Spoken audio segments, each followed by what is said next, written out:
que hoy he grabado Reels para ir subiendo. Me siento muy Bien, tecnológico, está rejuveneciendo. ya ves. Los siguientes bailes en TikTok. Eh, Ay, por bueno, favor. hola, muchas gracias por venir a nuestro directo. Y antes de empezar, pues creo que Norma y yo queremos hacer unas pequeñas, digamos, aclaraciones terminológicas y sobre ciertos temas. Eh, la primera aclaración va por mi parte y va sobre los comentarios. Podéis hacer cualquier tipo de pregunta, cualquier tipo de comentario que deseéis, pero yo como sexólogo hay dos temas sobre los que no discuto, que son que hay niños con vulva y niñas con pene y que las sexualidades no normativas no son patológicas. Por tanto, cualquier tipo de comentario que salga en esa dirección no es que no lo vayamos a responder, es que directamente vamos a bloquear. Porque no estamos aquí para tener discusión de bares sobre temas teóricos que están muy claros y no estamos aquí para discutir con opiniones ajenas sobre lo que les parece bien o mal. Estamos para una cosa completamente diferente. Y luego me gustaría también hacer una aclaración terminológica, es que cuando hablamos de BDSM no estamos hablando de unas prácticas, sino que estamos hablando de una subcultura alrededor de una serie de prácticas eróticas concretas. Para entender esto yo creo que se entiende mejor con las subculturas musicales. Quiero decir, no es lo mismo ser punky que escuchar discos de los Sex Pistols en tu casa. Y no es lo mismo que mucha gente tenga prácticas que podrían ser consideradas parte de la subcultura BDSM en sus encuentros privados que ser parte de la subcultura. Es decir, mucha gente hace azotainas eróticas cuando tiene encuentros con su pareja y no se consideran que tengan nada que ver con el mundo del BDSM ni se relacionan con ello, ¿vale? Entonces, cuando hablamos de BDSM nos referimos a la subcultura, no a unas prácticas concretas. Y también, que parece que me ha tocado a mí decirlo, hacer toda la intro, decir que una cosa en la que no creemos Norma y yo somos sexólogas las dos, yo vengo del ámbito de la filosofía y ella de la sociología antes de la sexología, y somos miembros de la comunidad BDSM, las dos. Ha sido nuestro interés teórico, hemos hecho mucho activismo sobre esto y la verdad es que una cosa en la que no creemos, y yo creo que esto es algo que siempre hemos tenido muy claro en nuestro trabajo juntas, es en el excepcionalismo BDSM. Es decir, en que todas estas reglas de buena conducta, etcétera, etcétera, que parece que se tienen que aplicar a lo BDSM, sean una cosa excepcional y que solamente deban aplicarse a lo BDSM. Cuando vamos a hablar hoy de consentimiento, consentimiento informado, consentimiento activo, etcétera, etcétera, en realidad lo que creemos es que debiera darse en cualquier tipo de encuentro erótico o de relación de pareja. Creemos que precisamente el problema es que en el BDSM se lleva hablando de consentimiento desde principios de los años 80, desde que se empieza a hablar del famoso SSC, el seguro, sensato, consensuado, y en el resto del mundo de lo erótico, de las parejas, etcétera, la discusión sobre el consentimiento, al menos en el Estado español, tendrá unos 10 años. La discusión, digamos, abierta sobre el tema del consentimiento y la gestión del consentimiento. Entonces, la única excepcionalidad que vemos en el BDSM es que quizás el resto de gente que tiene otras eróticas, otras formas de encontrarse, otros gustos, otros deseos, quizás debiera aprender de esta discusión activa y potente que ha habido sobre lo que qué quiere decir consentir, cómo se gestiona el consentimiento, etcétera, etcétera, en lo BDSM. Esto sería un poco la intro. Y a partir de aquí ya lanzamos. Y a De partir hecho, con esta intro lo que se ve un poco es que en realidad, pues lo que decía Bruno, ¿no? No vamos a hablar de consentimiento en estas prácticas o dentro de esta subcultura, sino al hilo de los debates que surgen ahí, hablar de qué es el consentimiento en los encuentros entre quienes los tengan, indistintamente del formato, porque otra cosa que yo creo que tenemos en común es que no consideramos que el tono de los encuentros debiese cambiar por el tipo de marco relacional que se tenga, ¿no? Que es otro de los derivados, digamos, de la moral sexual común, el pensar que en determinados tipos de encuentros tenemos unos compromisos y tenemos que cuidarnos y en otros tal vez no. Y en realidad creemos que eso aporta más bien más dificultades que ayudas a entender tanto la cuestión del consentimiento como a diferentes cuestiones que nacen de la misma. Entonces, yo por empezar, que a mí siempre me gusta además cuando hablo de consentimiento citarlas, yo creo que en algún momento les estallarán los tímpanos de tanto mencionarlas, y es la definición que hacen Dossi y Easton en Topping y Bottoming de consentimiento. ¿Por qué? Porque habla de colaboración activa por el placer, el bienestar y el disfrute de las partes concernientes, que es como ni siquiera lo cierra a si hay dos personas o no, como sabéis son autoras que también hablan de las no monogamias, entonces ya nos llevan a una imagen del consentimiento muy dinámica. Sí. Y además a una imagen del consentimiento que tiene poco que ver con la imagen que hay en la calle. Porque continuamente, bueno, pues siento tener que nombrarlos, pero probablemente todo el mundo que nos esté viendo, debido a la nueva ley de solo el sí es sí, haya oído algún tipo de comentario cuñado, rollo de ahora va a haber que hacer un contrato para poder follar y ese tipo de cosas. De lo que se trata es de que asumamos que el tema del consentimiento y la gestión del consentimiento es para el bienestar de las partes. O sea, es una cuestión que se lleva a cabo no por no por un afán legalista, sino para que tengamos encuentros más satisfactorios, que produzcan más bienestar y donde se produzcan menos malentendidos y problemas. Es algo que se hace para que estemos mejor. O sea, me gustaría poderles decir a esos cuñados, colega, es que esto es para que folles mejor y te quedes más contento, hombre. Y sin embargo, Directamente. parece que esta gente, con el tema del consentimiento, es como si les estuviéramos obligando a firmar la hipoteca de una casa o algo así, cuando es Mm. digamos, una práctica de bienestar colectivo. Sí, porque además esa idea es completamente, o sea, ahora sí que hago un poco de jurista, acto notarial, doy fe de que lo que ha trascendido es eso, porque la semana pasada en una formación que no tenía que ver con este tema, pero sí pregunté por la ley, por si se habían enterado de qué modificaciones aportaba, y todo el mundo la idea que tenía en mente era la del contrato, y es como, pero ¿habéis visto a juristas hablando en la tele diciendo, mira, este es el formato de contrato? O sea, una idea como muy loca y muy descentrada del hecho de que hasta ahora venimos, en el contexto español al menos, de un pasado que yo creo que podemos considerar reciente, donde el débito conyugal existía como una figura jurídica.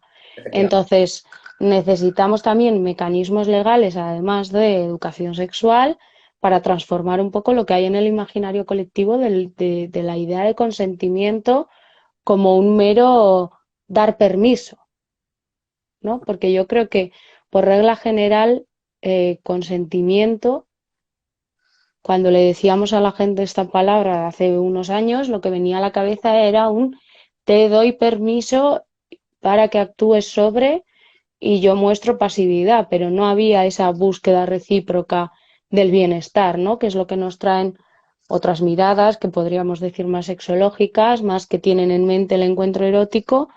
Entonces, lo que trae esta ley un poco de la mano también es eso, ¿no? De desmontar la idea de que esto va de hacer matemáticas de la erótica, de yo me llevo una, a ti te debo otra, y todas estas ideas que son un poco Sí, claro, aneróticas. son de hecho ideas antieróticas porque esa especie de reciprocidad obligada, ¿no? Donde, como ha dicho Norma, si yo me llevo esto, tú te llevas esto, que la gente cree que es lo que quiere decir consentimiento, precisamente, lo que hacen es introducir deberes en el lugar de los deseos. Y cuando metemos deberes en los encuentros es cuando precisamente nos los cargamos, porque el deseo funciona por ganas, no por obligaciones, ¿no? Entonces, ahí está, yo creo que es un poco función de la educación sexual que en cierta medida es lo que estamos intentando hacer Norma y yo ahora en este directo, pues hacer llegar la idea de que el consentimiento es una cosa que no es que se esté firmando un contrato antes de echar un polvo, sino que es una cuestión dinámica que se está dando continuamente, que es verbal y es corporal, que se puede retirar en cualquier momento y que hay muchas formas de consentimiento, que el consentimiento además es algo tan dinámico que se puede dar incluso después del encuentro, etcétera, etcétera, etcétera. ¿Y por qué es tan dinámico el consentimiento? Porque depende del deseo. Y si el deseo es algo, es dinámico. Ese es el tema. Sí, porque además yo creo que es directamente otro tema con el que, no sé si decir, con el que dialoga, ¿no? En la temática del consentimiento es con cómo hemos pensado que funcionaba el deseo. Pensábamos que era una especie de interruptor que o estaba o no estaba, y había esos dos modos, ¿no? O el cero o el uno, pero no había ninguna manera como de saltar entre sí, ni podía ir variando en el propio encuentro. Entonces, claro, con esta idea de que el deseo se tiene o no se tiene, y además en singular, pues luego la gente nos hemos ido metiendo en todos los líos que nos hemos ido metiendo en nuestra biografía. Yo me meto en el saco porque considero que aunque sexólogas somos humanas y en algún momento nos hemos metido, ¿no?, en el saco de, bueno, de esos malentendidos con el concepto de deseo que hay socialmente, que no lo entiende como una cuestión que puede ir cambiando. De hecho, está esta frase, yo creo que se la estoy secuestrando a Joserra, pero no estoy segura, a Joserra Landarroita Jáuregui, de que el deseo llama al deseo.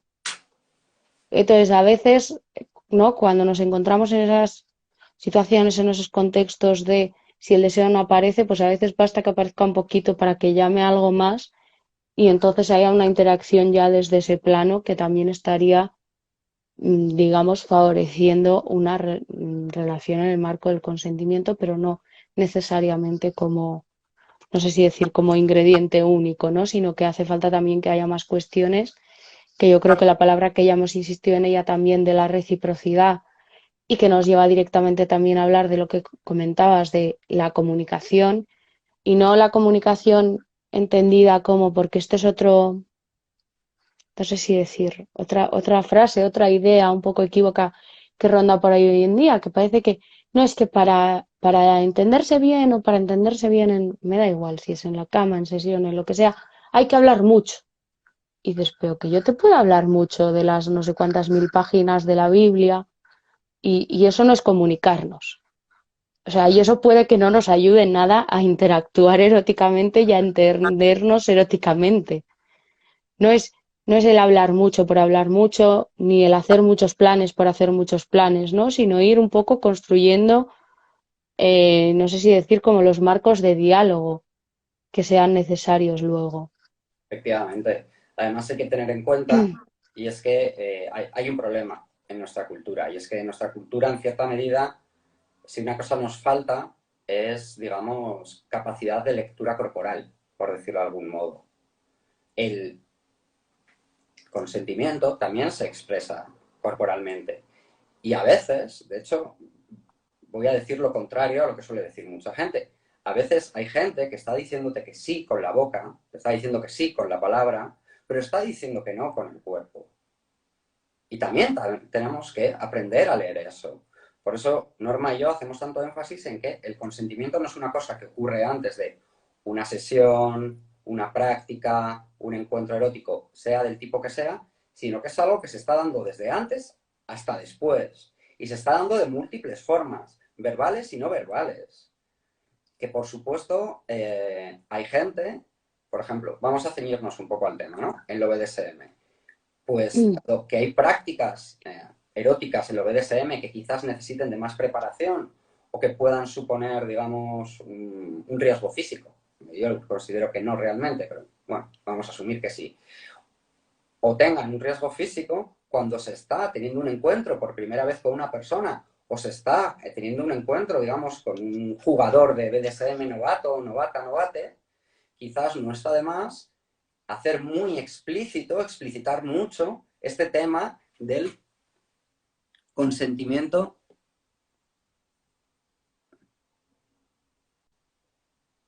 No. ahora no entiendo bien la pregunta, Sonia, pero bueno, ahora lo hablamos. Voy yo mirando mientras.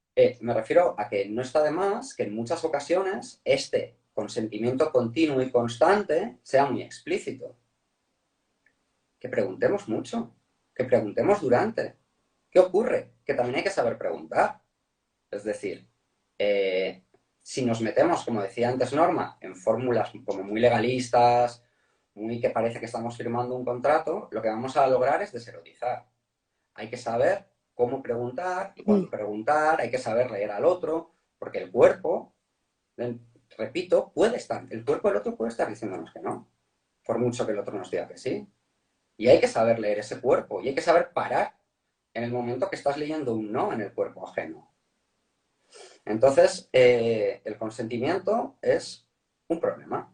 Y es un problema sobre todo desde el momento en que esta cultura de la que hablamos sigue siendo prevalente.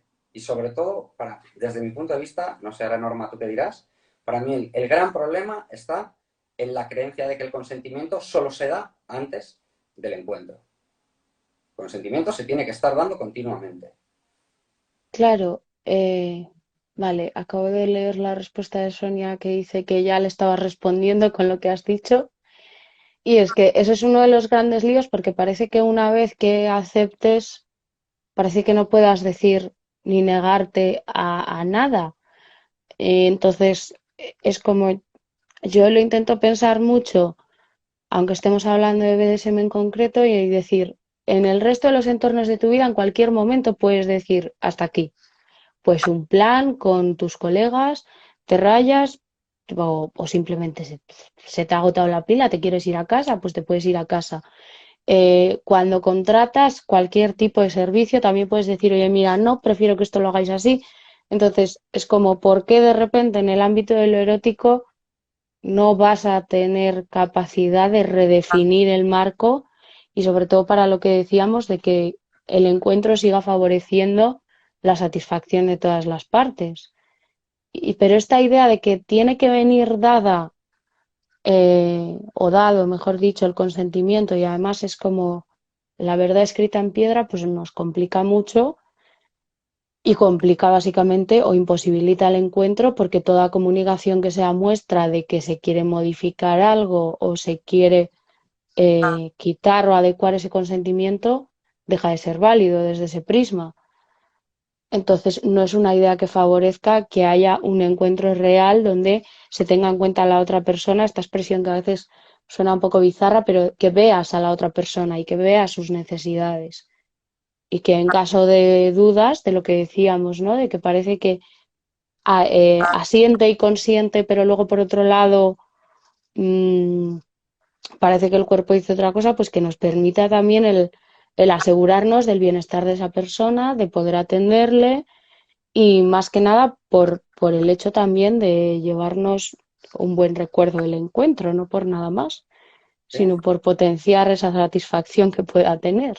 Claro, es que ya sé que es hacer mucho énfasis en esto, pero estamos hablando de esto y trabajamos sobre este tema, Norma y yo, precisamente para poder generar una serie de fórmulas que maximicen no solamente el placer producido por los encuentros, sino también las intimidades, los bienestares y las satisfacciones, no porque tengamos una necesidad legalista. Volviendo un poco al tema del BDSM, lo que sí es cierto es que por tradición subcultural, lo que se negocia, lo que se consiente, lo que se gestiona antes del encuentro es un montón de cosas que muchas veces en otros ámbitos eróticos no se tienen en cuenta, pero que también existen. Y ahora creo que es un poco el momento de hablar de ellas. Por ejemplo, en el BDSM es importante negociar y es parte del consenso tanto la preparación de la práctica como lo que se conoce como aftercare. Es decir, eh, es importante saber que si vamos a realizar una práctica concreta, la persona con la que la vamos a realizar, digamos, cumple una serie de medidas de seguridad que hagan que esta práctica sea segura. Y en caso de que veamos que esta práctica no es segura porque no se han previsto ciertas cosas, no consentir.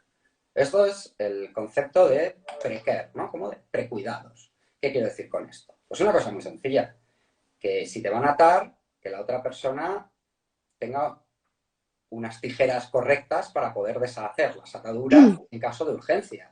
Algo tan sencillo como eso, que si vas a dominar a alguien y le vas a pedir que se ponga de rodillas, que mínimo que te informe de que tiene una lesión de menisco para que no le pidas que se ponga de rodillas y se haga una avería.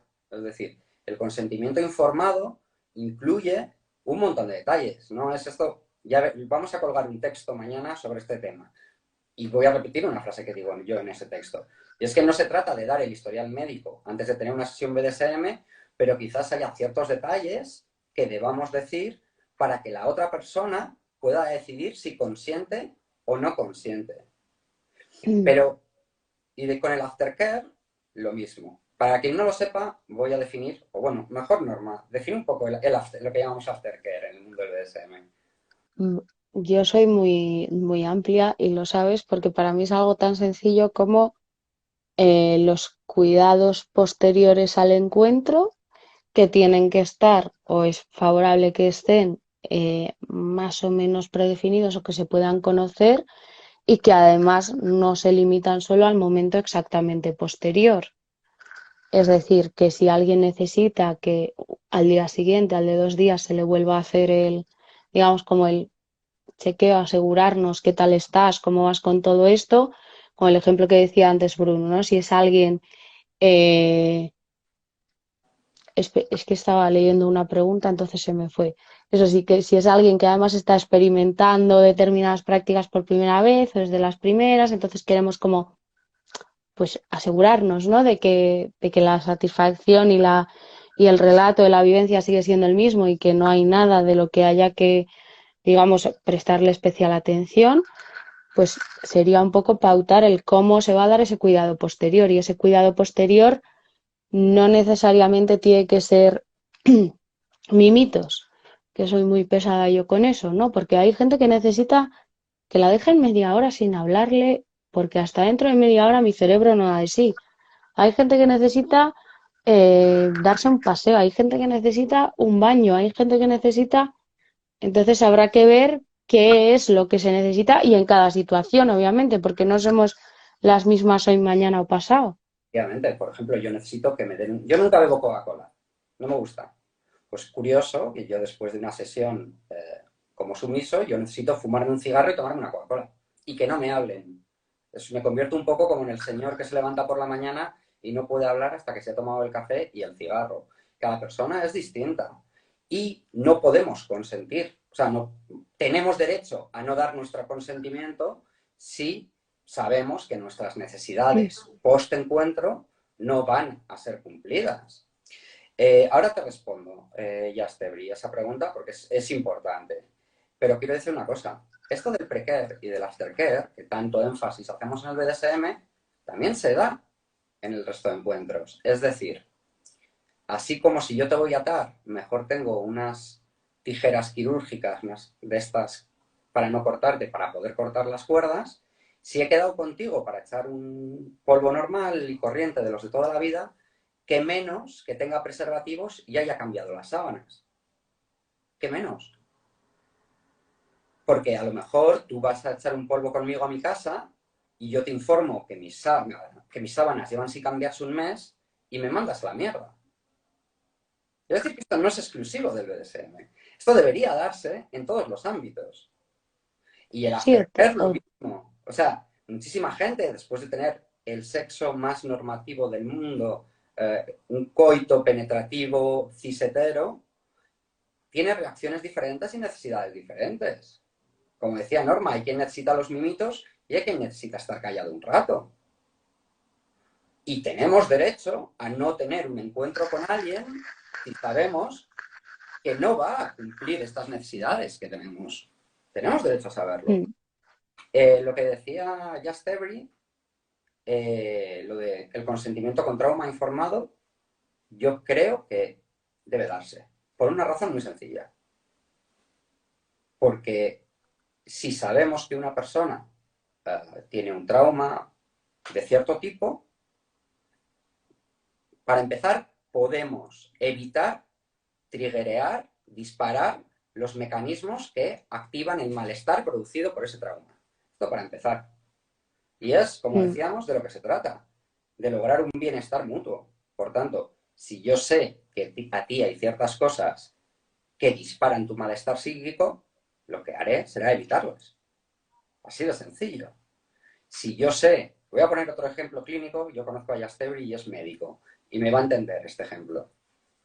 Es un ejemplo muy de BDSM. En los juegos con electricidad, si una persona tiene una cardiopatía y sobre todo pues tiene algún tipo de operación, bueno, ya sabéis que se colocan marcapasos, etcétera, etcétera. Si una persona tiene un marcapasos o una cardiopatía, no se pueden realizar juegos de electricidad en el área del pecho.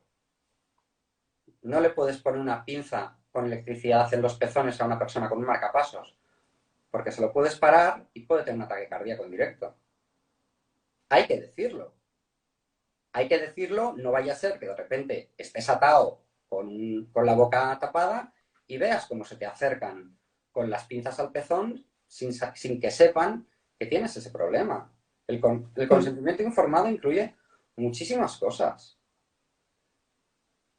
Sí, que también en relación a lo que comentabas ahora, todo lo que pueda, que decías, triggerearnos, dispararnos algo, todo lo que nos vincule a vivencias negativas a lo largo de nuestra vida o que nos hieran en particular por lo que significan, pues también sería interesante ponerlas encima de la mesa y a veces lo que yo he llegado a decir por lo menos es, y que si no sabemos, explicitar también, oye, yo no sé si tengo algo de esto por si acaso de repente en el encuentro se genera también esta dinámica de nos motivamos, a quien no le ha pasado en cualquier tipo de encuentro, motivarse, venirse arriba y de repente decir, en el encuentro más tonto, como decíamos, me ha dado un tirón en el muslo, en el no sé qué, pues lo mismo, ¿no? De si no sabemos porque nunca nos ha pasado, pero podría estar, pues bueno, tampoco pasa nada por explicitar de que yo sepa, no hay, pero y también un poco el qué pasa si eso entra en juego, ¿no?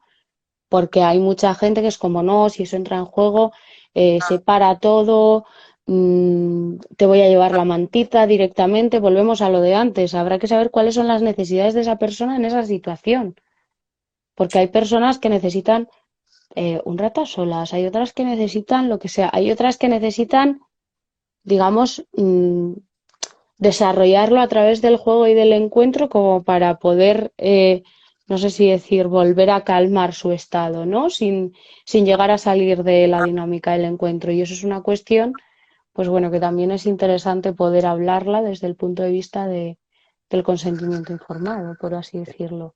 Además, tened en cuenta que a veces cuando hablamos de BDSM y hablamos de retirada del consentimiento, accidente, problema, parece que estamos hablando de cosas terribles. Que tú puedes retirar el consentimiento en medio de un encuentro erótico, sea BDSM o sea del tipo que sea, porque de repente tienes un malestar en el estómago. Que es algo tan sencillo como esto. Dios mío, qué ardor de estómago, no puedo seguir. Tan sencillo como esto, como el tirón que dice Norma. Se trata de pensar no en extremos, no en ejemplos terribles, no en irnos a yo qué sé, sino a los pequeños problemas cotidianos que surgen continuamente. Surgen continuamente en un polvo, como digo, de lo más normativo y surgen continuamente en encuentros eróticos de diferentes formas, subculturas de sexualidades no normativas. Y que es una cuestión de bienestar mutuo. Yo creo que es importante, y esto es muy importante porque al final lo tendemos a hacer todas, hacer énfasis en no dar nada por sentado. Quiero decir, muchas veces pensamos que sujetos similares tienen necesidades similares y que esas necesidades similares pueden incluir, por ejemplo, límites similares. Y esto no es así. Yo voy a poner un ejemplo personal. Yo sufro una enfermedad degenerativa discapacitante. Hay gente que no querría que, por ejemplo, en juegos de humillación verbal, en mi situación, se hiciera mención a esa condición médica. Sería un límite muy duro para ellos, les deserotizaría y querrían abandonar el encuentro. En mi caso, me resulta erotizante.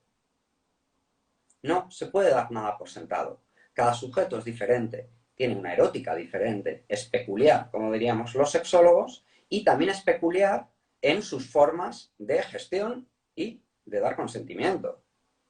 Mm. Por tanto, hay que hablarlo todo y hay que hablarlo, como ha dicho Norma, que me gustaría que hablase más de ello, desde un marco, ¿no? Se trata de generar un marco de confianza mutua que lo que nos dé ganas es de ir al encuentro, que nos haga saber que está todo preparado para que el encuentro salga lo mejor posible y por tanto tengamos más ganas, estemos más erotizados, más predispuestos al encuentro. Se trata precisamente de esto. Mm. Que antes además hablabas en relación a otra cuestión, o sea, yo voy hilando temas, justo muy relacionado con esto, pero también con lo que antes avanzabas de la comunicación y digamos esta lectura corporal entre quienes se encuentran. Esto me ha llevado directamente a pensar a lo poco trabajado que tenemos también en nuestro contexto la comunicación erótica. Esto de que tú te vas a USA y como en USA hay de todo, pues tienes talleres de dirty talk, es decir, talleres de hablarte guarro, traducido así a lo bruto, y es como, joder, mientras que en otro lado a veces ha habido talleres, aquí ha habido alguna así como puntual también, pero hay muy poca cultura de cómo erotizas la comunicación incluso verbal. ¿Cómo le voy a decir a mi pareja? Y dices, pues es que es una manera de saber si está a gusto, si está no sé cómo, si está... Y es una cuestión que está completamente perdida y es lo que nos facilita además conocer esos, no sé si llamarlos así, no me gusta la elección de la palabra por no liarla con otra, pero esos matices concretos, no esas peculiaridades exactas de cada persona. Porque en relación a lo que, justo al hilo que llevabas, a mí me vino a la cabeza la reflexión de que, claro, a veces también se habla mucho de cuáles son las prácticas y en ese pensar que la otra parte lo va a vivir similar, es que la misma parte puede tener un significado completamente diferente para una parte o para la otra. Entonces, si de repente chocamos en lo que significa, pues igual la vivencia se trastoca. No voy a decir que de aquí vaya a salir un trauma, pero de repente yo iba por una práctica que para mí significaba servidumbre y no sé qué, y la otra persona lo leía como humillación, y entonces mi significado y el suyo no se han encontrado. Y eso es un momento en el que la comunicación va a chirriar. Entonces, de ahí también que es importante, ¿no? Esa erotización de la comunicación para chequear no solo que esto es lo que querías, sino esto es lo que sigues queriendo y así es un poco como nos está gustando y no en otra dirección. Y para ver también la compartibilidad de esos deseos o de esos significados, no porque partan de deseos diferentes o de significados diferentes no vamos a poder realizar la práctica, pero es importante saber que están en juego esos dos ámbitos, ¿no? Que no van del todo de la mano. Voy a hacer una aclaración sexológica para lo que está diciendo Norma y que nos entendamos todos. Ciertas sexólogas pensamos las prácticas eróticas, o sea, pensamos los encuentros eróticos como formas complejas de comunicación, ¿no? Es lo que un poco técnicamente diríamos que es una cuestión semiótica. Entonces, las prácticas son significantes. Por hacer una analogía con el lenguaje hablado, las prácticas son palabras. Lo que ocurre es que cada persona agrega en base a su biografía, a su contexto, a su vida, significados diferentes a esas palabras. Esto es muy sencillo de ver. Yo puedo decir mierda y me puedo estar refiriendo a las heces, pero puedo estar diciendo me ha salido esto mal, o vaya putada, o... Tienen muchos significados. Las palabras son polisémicas. Y las prácticas también son polisémicas, tienen muchos significados.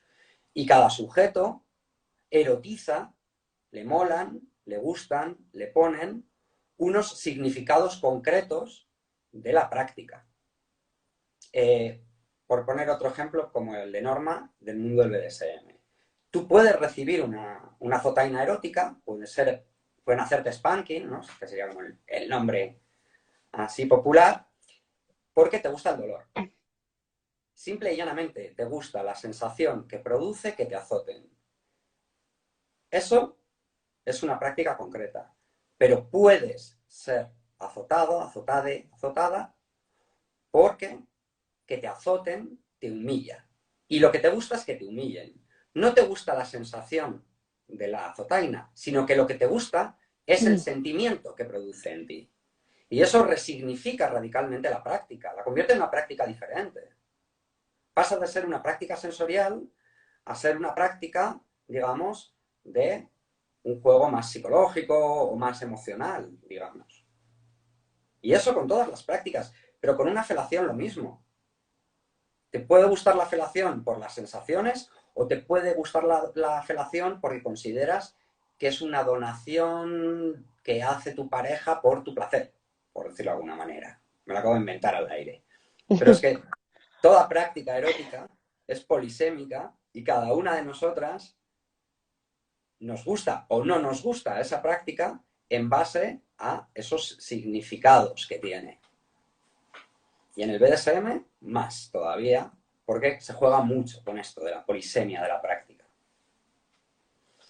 Claro, y que lo realmente interesante es como cuando se siga alimentando esa comunicación, el poder saber dónde está, digamos, como qué porcentajes de cada cosilla lanzarle, ¿no?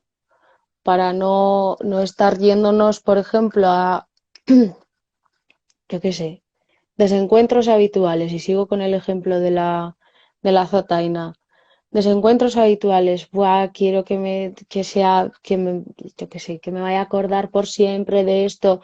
Y dices, vale, cojo todo el arsenal, toda la juguetería que pille, lo más intenso, porque yo igual voy pensando en eso, en que sea sensorialmente muy intenso. Y igual para la otra persona era súper importante, digamos, el teatrillo erótico de los roles a elegir, en qué posición ponerse, no sé qué, y de repente dices, pues mira, me he llevado el culo rojo o caliente y esto es lo que me he llevado, y de repente las expectativas es como, pues bueno, no se han puesto en común tampoco, ¿no? A dónde queríamos llegar con ese encuentro, no se ha aterrizado, por así decirlo, no hemos bajado más allá de algo que en un lenguaje muy genérico pensábamos que nos entendíamos y no. Y también es esto lo que yo creo que trae un poco eh, el BDSM o cómo se han pensado los encuentros eróticos desde el BDSM, el decir, vamos a hablar de cuál ha sido el desencuentro, Eso es. porque en otros muchos ámbitos no se suele hablar de cuál ha sido el punto del desencuentro, ¿no? Hay muchas películas, muchos monólogos y estos de humor que hacen la burla del momento en el que algo pasa, aparece una dificultad erótica y se va al encuentro al traste. Y en realidad dices, no, es que dentro de, digamos, del BDSM, al menos dentro de lo que se entiende como buena praxis subcultural, está el decir que ha ido bien, que ha ido mal, que se podía mejorar, cuándo has notado que había más feeling, cuándo has visto que está desaparecido. Y centrarnos también, especialmente si es una cuestión de volver a repetir o de nutrir el aprendizaje con las prácticas, aunque no vayas a repetir con esa persona, saber dónde ha habido esa cuestión que se podía mejorar, porque igual hay cuestiones a las que a alguien de entrada pues se le pasa, no les presta atención. Por seguir en el mismo ejemplo tonto, por regla general, aunque luego, como insistimos en esta idea de que cada persona es un mundo y cada persona se expresa a su manera, pero sí que se pueden hacer generalidades de cómo reaccionan los cuerpos en las azotainas. Entonces, antes de que tú acumules experiencia, si tienes el feedback, es probable que te sea más fácil hilar a la siguiente que veas esa reacción corporal y que no se tenga todo que explicitar, que no significa que no se vaya a comunicar, porque efectivamente se está comunicando, pero hay que saber si se está haciendo desde una dimensión verbal o no verbal o explícita o implícita. Eso es. Eso es.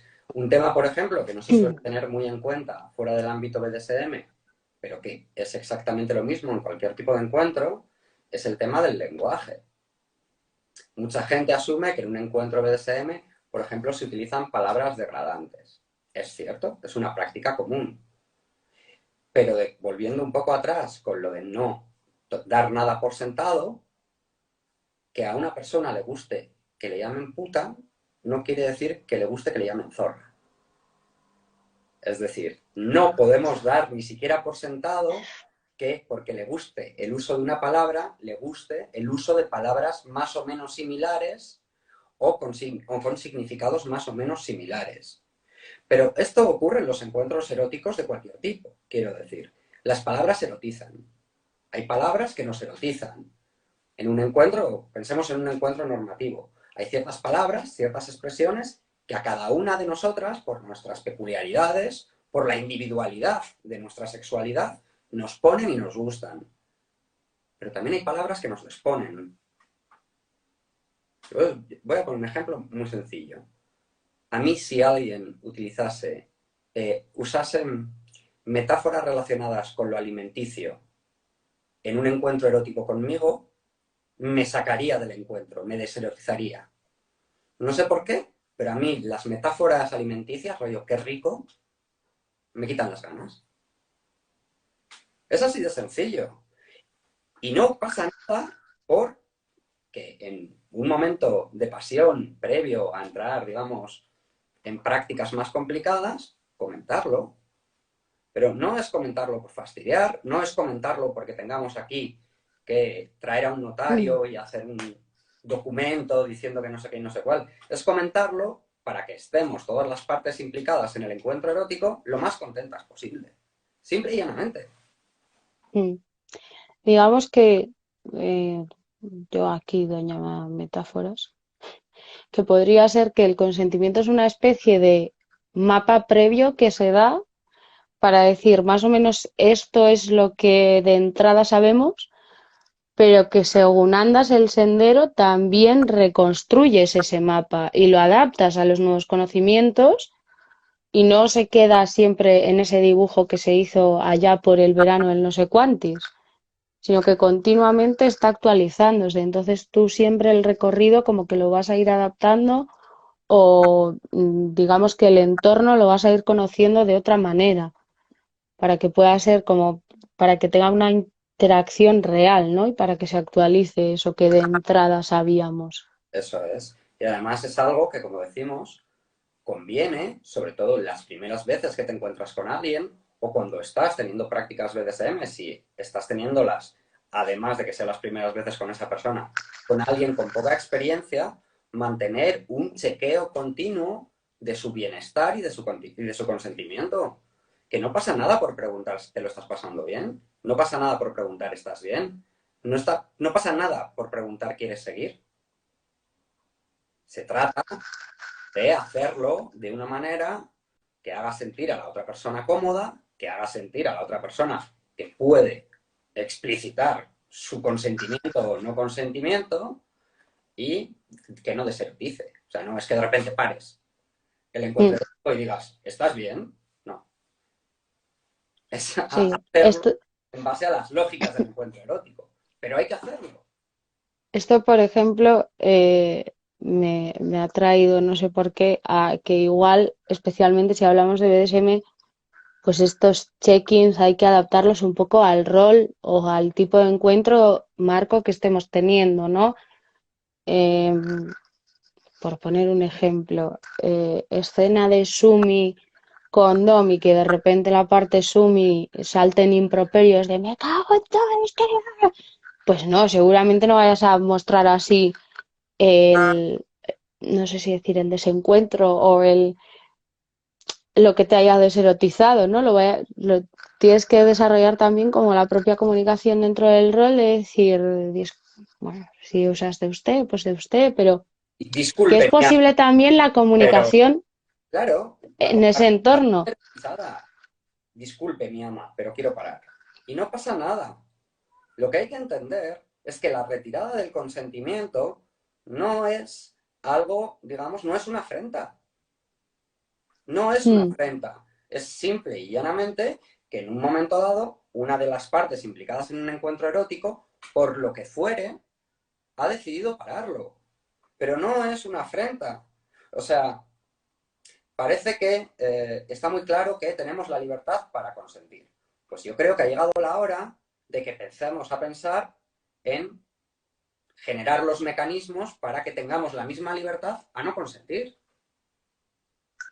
Incluso rescatando lo que acabas de decir, a no consentir y que no sea ni un drama ni una cosa fuera de contexto, sino simplemente, no sé si llamarle, desgracias cotidianas, Eso, que de repente no estés para eso. eso es. Que puedes estar teniendo un encuentro de cualquier tipo y de repente acordarte de tus problemas económicos y se te va y te sales del encuentro. Y a lo mejor prefieres pararlo porque no te encuentras bien. Como ha dicho antes Norma, te puede dar un tirón.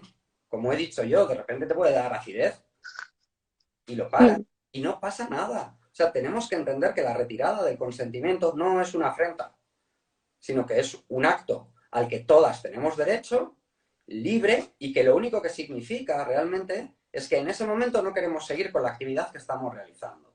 Y esto es muy curioso, porque esto solo ocurre en el ámbito de lo sexual. Es decir, yo quedo con vosotros para echar un partido de futbito y si en medio del partido paro porque me ha dado un tirón, nadie se va a enfadar. Sin embargo, si es en una práctica erótica, se desata un drama. Es este excepcionalismo tan extraño que damos a la sexualidad. Por ejemplo, mm, siguiendo con esto, en el BDSM se ve muy claro.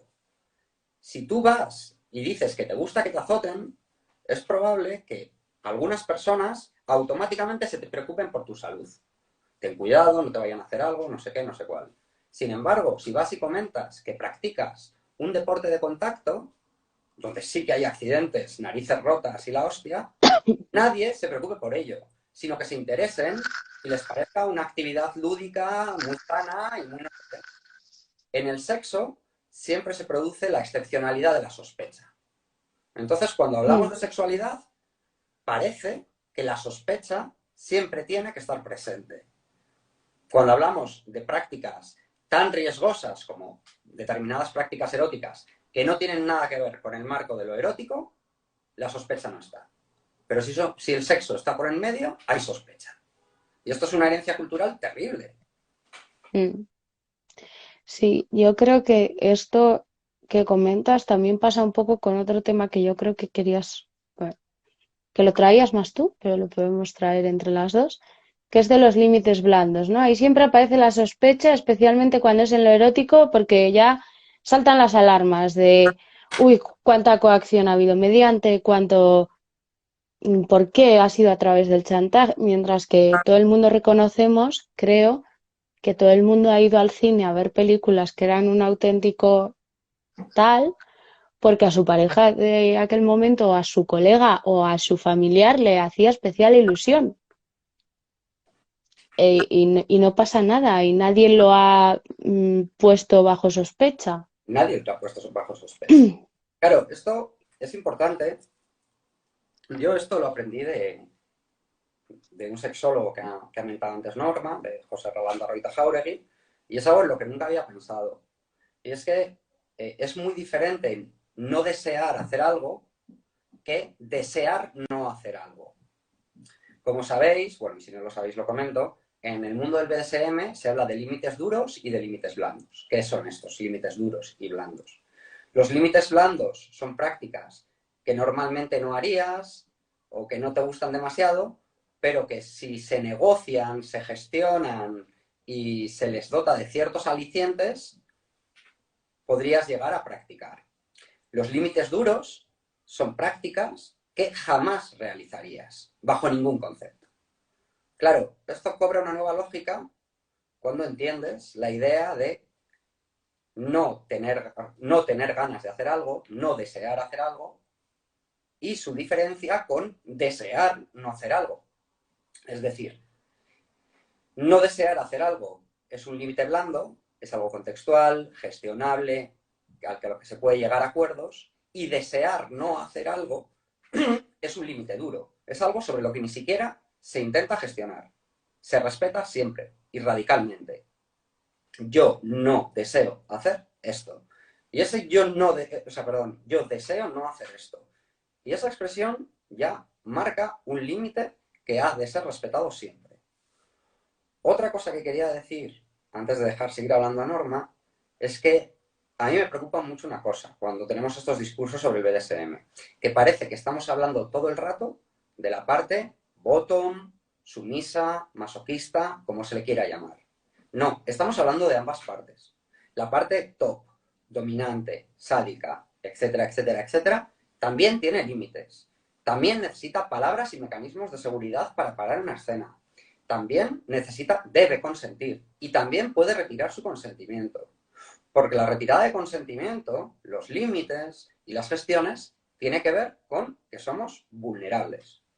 Tiene que ver con la vulnerabilidad humana. Y todo sujeto es vulnerable. Esté jugando a ser dominante o esté jugando a ser sumiso. Y ambas partes necesitan sentir la misma seguridad para poder llevar a cabo un encuentro erótico satisfactorio. O sea, esto no es que estamos hablando de las partes sumisas necesitan estas cosas, no. Esto es, todo el mundo las necesita. Simple y llanamente. De hecho, es la de todo el mundo, hasta fuera de esto, necesita aplicarse esto a sus eróticas concretas. Efectivamente. Y a mí justo, no sé por qué, pues me ha traído a la mente la primera vez que en un evento vi a parte top dominante, no sé cómo se habría nombrado, retirando el consentimiento y diciendo, no, hasta aquí. Y yo no quiero más y hasta aquí lo he disfrutado y más no sé si lo voy a disfrutar.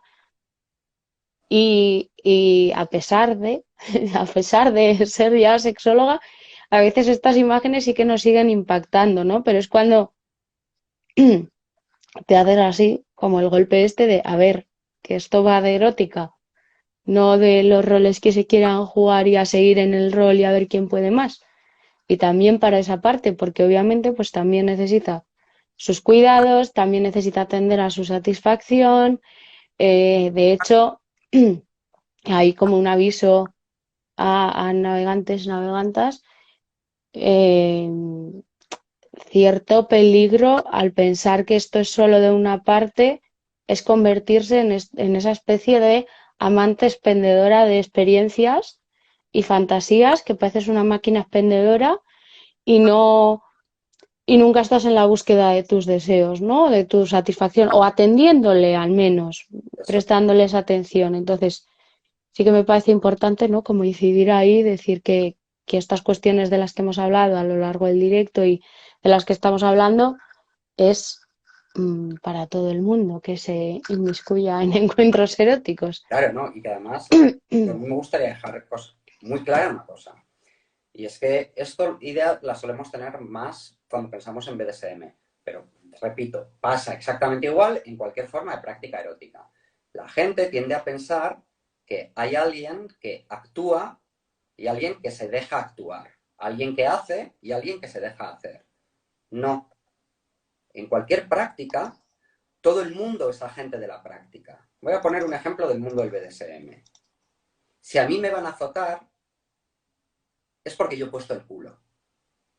Poner el culo me convierte en sujeto agente de la práctica, no en objeto pasivo de ella.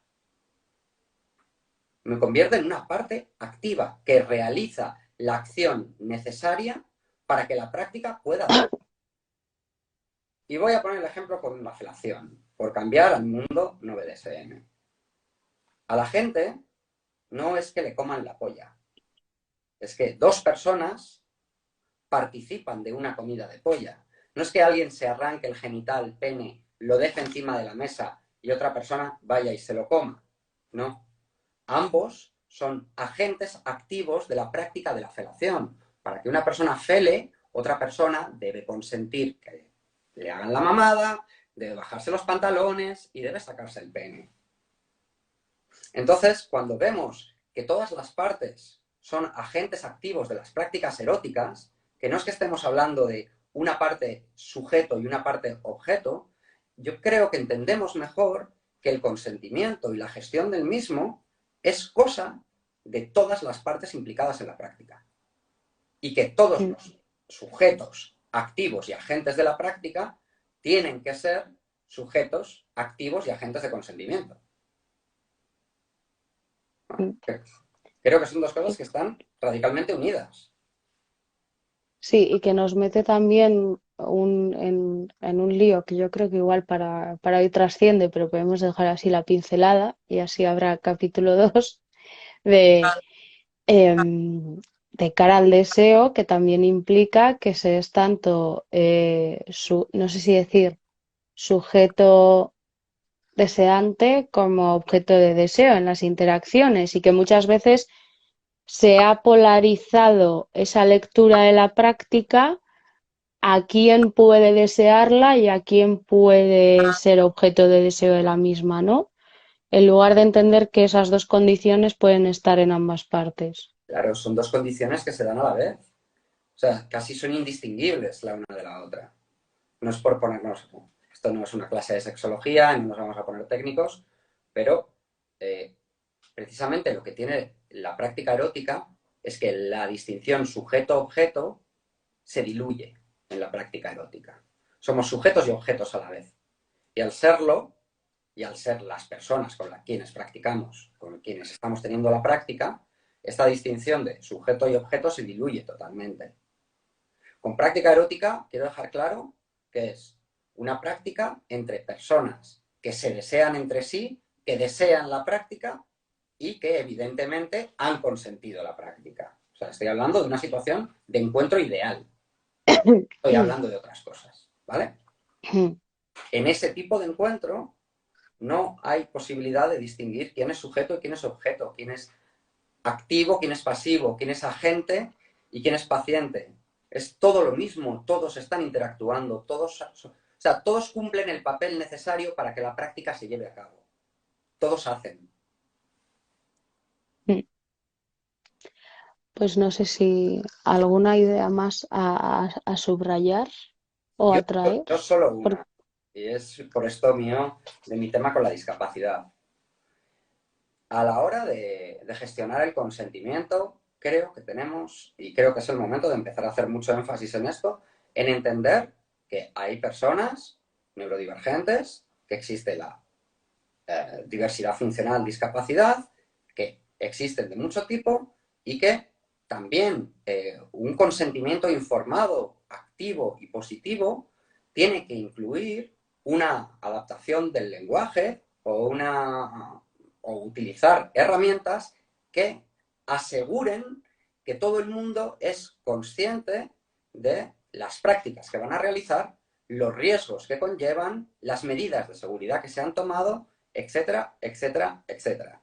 Es decir, creo que hay que hacer un esfuerzo activo para que todos los sujetos tengan los mismos derechos a la hora de consentir, sea cual sea su situación, ¿no? Y es algo que a veces no se ha hecho. Y puede ser algo tan sencillo como adaptar el lenguaje al sujeto concreto con el que estamos tratando.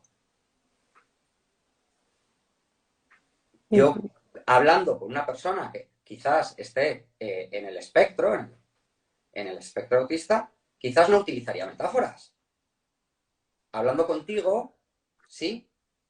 Hablando con fulanito, que sé cómo es, quizás no haría chistes. Y hablando con Mengana, que sé cómo es, quizás los haría porque sé que es un tipo de lenguaje que a Mengana le gusta, entiende y participa de él, ¿no? Entonces me refiero a que hay que adaptar las negociaciones, las gestiones y las formas de consentir a las peculiaridades de todo tipo de los sujetos. Y es algo en lo que tenemos que hacer énfasis, porque si no, estamos dejando a gente atrás. Y parece que estamos diciendo que hay gente que no es deseable. ¿Qué quiero decir con que parece que estamos diciendo que hay gente que no es deseable? Pues si hay una persona con problemas de audición, si hay una persona hipacúsica con la que vamos a mantener un encuentro y tenemos que aprender a asignar para poder llegar a una negociación efectiva con esta persona, hagámoslo. Porque si no, estamos diciendo que con una persona con problemas de audición no se puede tener un encuentro, porque como no nos escucha cuando le hablamos, pues no puede consentir. Y estamos, en base a su diversidad funcional, generando sujetos indeseables. mm, Y no, y no. Lo que hay que hacer es, si deseamos tener un encuentro con una persona que tiene determinadas necesidades, pues adaptar la adaptar propia vía comunicativa de... y suplir esas necesidades para que el consentimiento se pueda dar. Es así de sencillo. Y es algo que a mí me preocupa mucho, esto de que en base a la neurodivergencia o la diversidad funcional, parezca a veces que hay sujetos que no son dignos de ser deseados. No, no, no, todo sujeto es digno de deseo. El problema reside en que nosotros no vemos lo que hay y no nos adaptamos y no adaptamos las circunstancias al poder encontrarnos con esos sujetos. Y es algo que a mí Mm, me preocupa, la verdad. mm. Estaba pensando yo ahora específicamente más en la parte, sobre todo relacionada, digamos, con la dimensión de neurodivergencias que han sido siempre entendidas como los trastornos que se diagnosticaban, etc., que ahí además refuerza en ocasiones parte de las dificultades o de los miedos de esa población, ¿no? Porque se refuerza completamente el miedo al abandono o cualquier otra cuestión, pensando que nadie se tiene que responsabilizar de ese trabajo extra cuando en realidad no es responsabilizarte, sino simplemente adaptar el propio encuentro y la comunicación a esa persona que es la que deseas en principio Porque para claro, ese encuentro. claro, pero el tema está en que vivimos en un contexto muy capacitista que de por sí ya emite continuamente el mensaje de que las personas neurodivergentes o con diversidad funcional, yo prefiero usar discapacidad, para que esto es un debate dentro del mundillo. Yo soy de los que decimos personas con discapacidad. No son deseables, porque esto es un mensaje que manda nuestra cultura. ¿Y por qué no van a ser deseables? ¿Por qué no me va a gustar a mí una persona que necesite una ayuda mecánica? Y si me gusta y deseo una persona que necesita una ayuda mecánica, como puede ser una silla, ¿por qué no voy a adaptar? ¿Por qué no voy a no adaptar? Porque adaptar suena de nuevo como algo otra vez legalista, clínico, etcétera. ¿Por qué no voy a propiciar las condiciones necesarias para que se lleve a cabo el encuentro erótico? Es absurdo. Pues lo mismo con el consentimiento. Exactamente lo mismo. Y Mm. de nuevo, por la misma razón que dábamos al principio. Para que el encuentro sea lo más satisfactorio, beneficioso, placentero y molón, para que no haya malentendidos, Para, para que no haya malos rollos y para que no haya confusiones, para que todas y todos y todas nos vayamos a casa contentos. Simplemente para eso. mm, Y poco más. Ah, bueno. Sil Skynet dice que también a mm. favor de nombrarlo disca. Sí, sí, esto ya sabes, bueno, yo conozco a Silvia, que también es del ramo clínico, y, y sí, esto es un debate dentro de la comunidad. Y sí, yo soy de los de persona con discapacidad o persona disca. Bueno, si alguien tiene alguna Bueno, pregunta o quiere hacer algún comentario, que lo haga ahora. o calle para siempre. Sí, no.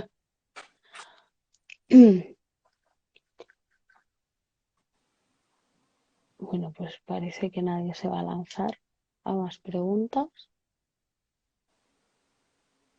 Decir simplemente que ahora dejaremos el directo guardado y haremos la adaptación también para que pueda estar en el perfil de los dos y para que, si no ahora, si os viene más tarde la pregunta, pues la podáis dejar por ahí y cuando podamos, pues la atenderemos. Sí. Y también comentar que mañana yo sí que en mi Instagram subiré un post con una guía de 7, 8 páginas, que, bueno, esto es más mío en el sentido de que yo tengo, digamos, una paranoia con esto, con una paranoia. Me obsesiona mucho esto de lo informado, ¿no? Entonces, he realizado una guía sobre qué considero consentimiento informado dentro de las prácticas BDSM. Esta sí que está muy centrada en las prácticas BDSM y que la subiré mañana a internet, pues para a quien le guste y le apetezca Que descargar, la tengáis. dejaré el link. Y bueno, pues que espero que os haya gustado. Y yo por mi parte no puedo decir mucho más, que espero que haya gustado y que que estoy esperando al link mañana, porque aunque ya he bicheado, sacas otras 8 versiones de aquí a mañana, entonces... Pues, pues nada, muchas gracias por haber nada. aguantado esta hora y, y ya repetiré. Y que acabéis bien el día. Buen Bueno, puente. a ver.